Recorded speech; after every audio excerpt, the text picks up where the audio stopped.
ലക്ഷ്യ കുഴിപ്പള്ളത്തോട്ട് വിളിച്ചായിരുന്നോ? ഇല്ല, വിളിച്ചിട്ട് 2 ദിവസമായി. അവന്റെ വിളിക്കാണ്ടിരുന്നേ? അവരൊറ്റയ്ക്കല്ലേ ഉള്ളൂ അവിടെ?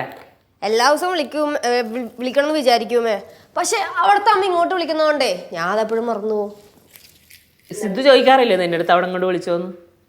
ചോദിക്കാറൊന്നുമില്ല. അവനറിയാം അങ്ങനെ വിളിച്ച് പറയിപ്പിച്ച് ചെയ്യേണ്ട കാര്യമൊന്നുമില്ലെന്ന്. അവനെ അറിയാമെങ്കിൽ പിന്നെ നീ അറിഞ്ഞ് വിളിക്കേണ്ടതല്ലേ? ഞാൻ ഇന്ന് വിളിക്കാം, ഉറപ്പായിട്ടും വിളിക്കാം. എന്ത്? പിന്നെ ചോറും കറിയൊക്കെ റെഡിയാമ്മ? ഞാൻ വിചാരിച്ച അത്യാവശ്യമായിട്ട് വേറെന്തോ കാര്യം പറയാൻ വന്നതെന്ന്.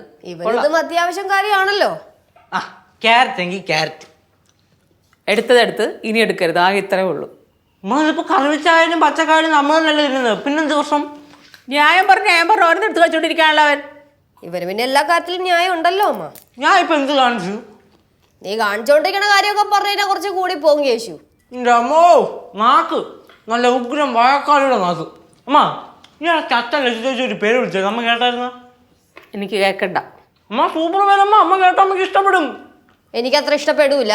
അതെങ്കിലും അങ്ങനെയാണല്ലോ, ചേച്ചിക്ക് ഇഷ്ടപ്പെടൂലല്ലോ. അമ്മ അമ്മ പറയട്ടാ, പേര് പറയട്ടാ. എടാ എനിക്ക് കേൾക്കണ്ട, ഞാൻ കേട്ടതാ.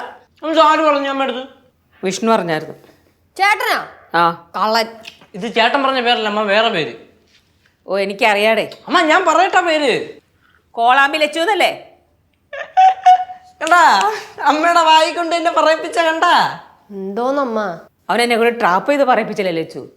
ഇറങ്ങി പോയേ. ഈ പേര് ഞാൻ വൈറലാക്കും, ആക്കിയിരിക്കും. മിക്കവാറും നീ ഇന്ന് എന്റെ ഇത് വാങ്ങിയിരിക്കും. മൊത്തത്തിൽ ഇവിടെയുള്ള സംസാര രീതി ശരിയല്ല കേട്ടാ, അത് മാറ്റിക്കോണം. പാറു ഇത് കേട്ടാ പഠിക്കണത്. ഈ വീട്ടിൽ എന്തോ ഒരു നല്ല കാര്യം പറയുന്നുണ്ട്, അവൾക്ക് അത് കേട്ട് പഠിച്ചൂടെ? അതറിയില്ലേ, ഈ മനുഷ്യരുടെ സ്വഭാവം അനുസരിച്ച് നെഗറ്റീവായിട്ടുള്ള കാര്യങ്ങൾ പെട്ടെന്ന് പഠിക്കും. അതൊരു സൈക്കോളജിയാ. പറഞ്ഞു തരുന്നില്ലമ്മ, അതാണ്ടാ പറഞ്ഞു. ഇപ്പഴാകുമ്പോ ഒരു കാര്യം ഓർമ്മ വന്നേ. ഇവക്ക് ഇപ്പൊ പണ്ടത്തെ പോലെ ഐസ്ക്രീമിനോട് വലിയ താല്പര്യമൊന്നുമില്ല, ഫുൾ ടൈം ഓംലേറ്റ് ആണ്. ഓംലെറ്റ് അല്ലേ ചേച്ചി, ഉണ്ടായി കൂടെ കഴിക്കട്ട്. അധികമായ അമൃതും വിഷമാണ്. അമ്മ ഓംലെറ്റ് ഉച്ചയ്ക്ക് മോള് ഭക്ഷണം കഴിക്കൂലേ, ചോറ് കഴിക്കില്ലേ? അപ്പൊ ഡബിൾ ഓംലെറ്റ് തരാം, പോരെ? ഇപ്പൊ അങ്ങനെ ഒരെണ്ണം കിട്ടണ്ട, 2 കഴിക്കണ്ടേ അല്ലേ? ഇപ്പൊ ഒരെണ്ണം കഴിച്ചാൽ 3 പോകൂലേ? അത് വേണ്ട, 2 മതി കേട്ടാ.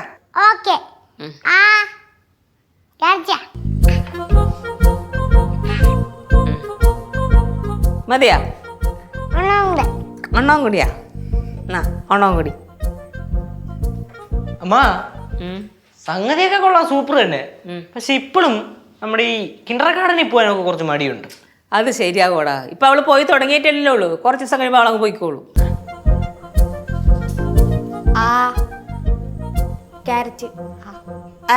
പൊളിച്ചില്ലേ, അങ്ങെടുത്ത് കഴിക്ക്. എന്താ ഒരു കഷ്ടം വായിൽ വെച്ച് താമേ. ശരി, അമ്മയുടെ വായിലല്ല എന്റെ വായിൽ വെച്ച് തരാൻ. നിന്റെ കൈക്ക് കുഴപ്പമൊന്നുമില്ലല്ലോ, എടുത്തങ്ങ് കഴിക്ക്. അമ്മ മര്യാദക്ക് വായിൽ വെച്ച് കാട്ടാമേ. തന്നില്ലെങ്കിൽ നീ എന്ത് ചെയ്യും? തന്നില്ലെങ്കിൽ അമ്മ ഞാൻ പറഞ്ഞില്ലേ ഇതിന് അരപ്പിന് ലൂസ്. കേശു നീ എന്റെ ഇത് മേടിക്കേ. ഞാൻ ക്യാരറ്റ് എടുത്ത് വായി വെച്ചെന്നാ മതിയോ? അമ്മ ഒരു കഷ്ണം വായിൽ വെച്ച് താമേ. നിനക്കെന്താ ഭ്രാന്താണാ?